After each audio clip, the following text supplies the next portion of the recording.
Roy Moore campaign firing back in an attempt to debunk the claims of one of his accusers. I'm Lee Garner. And I'm Jim Dunaway. In a press release sent to CBS 42 News, his campaign unveils what they call key witnesses to completely bust the story of Beverly Young Nelson, who claimed Moore sexually assaulted her in his car outside of a restaurant. CBS 42 News reporter Stefan Dingle joins us live in studio now. And Stefan, his campaign is saying that Nelson never worked at the Old Hickory House? Jim, that's what they are alleging. They say in order to work there, Nelson would have had to have been 16 years old, not 15 as she said she was during that time. But we've done a little digging and found that in Moore's own words, this woman that he claims to have never met attended high school at the same time as a woman he knows very well. You know, I know you're probably not asking about this, but how did you and Miss Moore meet? In a July interview this year, Roy Moore details how he met his now wife, Kayla Moore. I saw her at a dance recital, and I was standing at the back of the auditorium, and I saw her up front.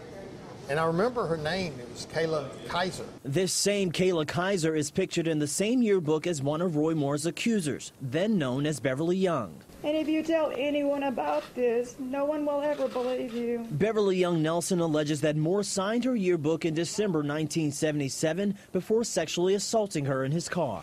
These things are false, and it's ugly.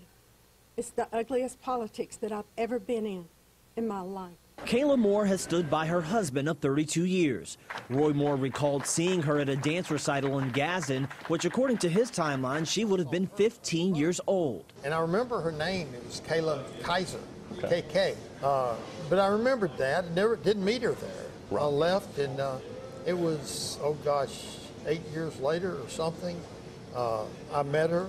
And when she told me her name, I remembered KK. And I said, haven't I met you before?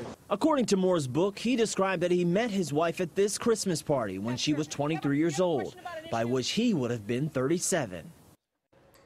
Now, the timeline of events put Roy Moore at that recital at the same time range that many of his accusers are alleging that he had inappropriate contact with them.